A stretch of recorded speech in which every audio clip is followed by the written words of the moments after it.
Welcome back to my channel. My name is Rachel, that is the R in the RK Stumbling Bear, and I am a reader and a writer.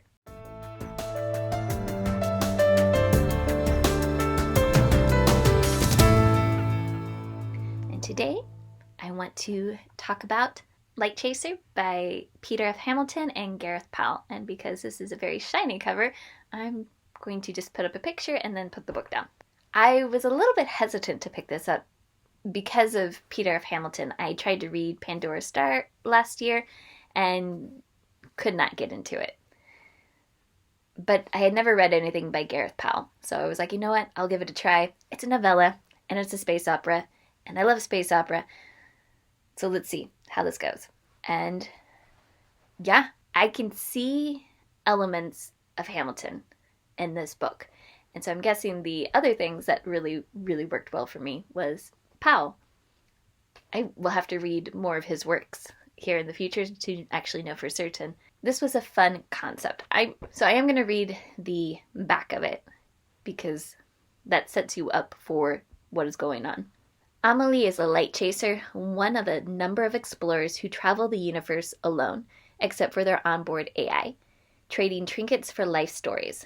But when she listens to the stories sent down through the ages, she hears the same voice talking directly to her from different times and on different worlds. She comes to understand that something terrible is happening to humanity, and only she is in a position to do anything about it, and it will cost everything to put it right. So very compelling synopsis there. How she's listening to memories is when she visits these worlds, she's collecting memory collars. So the inhabitants of not every inhabitant, but various inhabitants in the world are wearing collars that record their memories, their thoughts, impressions about things, what they're seeing, smelling. And then when she comes, she takes them and then gives them new collars or presents new collars to people.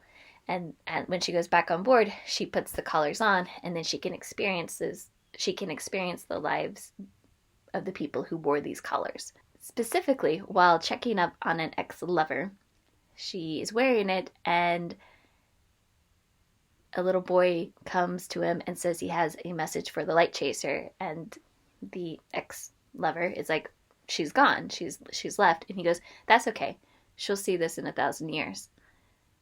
And then he gives him the message, and it is interesting to her, the message that she has been given.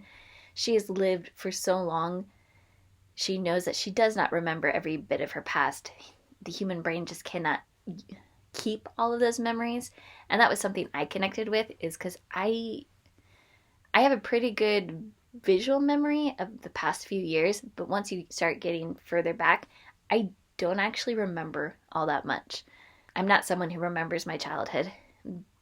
Besides, like, if you show me a picture, I might be like, oh, and then a memory surfaces. Or if I read like a journal entry from when I was younger, a memory will come, or a story that my parents tell. But if you just ask me to think of something in my childhood, I draw a blank. I don't remember. And so having her where she's like, well, I've been alive for this long. My active memory is not going to keep those. My brain's going to knock those things out. I connected with that. So that was very helpful for me.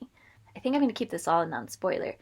I just want to say I thought it was very interesting that this book gives you the ending of this character's story and then goes back to when she starts finding the messages. So you already know how things are going to end, and then you're getting to be like, well, how did they get to that point?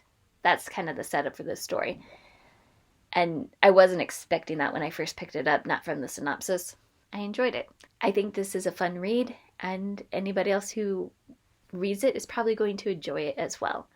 So my recommendation is pick it up, read it. Even if you don't like a lot of technical jargon, there's a little bit of that in the very beginning as they're kind of describing the ship, but then after that, it's not. It's the more space opera elements.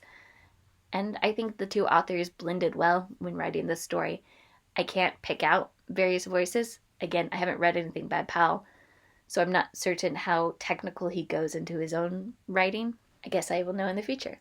And this was a 2021 release, so it is eligible for the Hugos if you vote in them. Thank you and have a great day.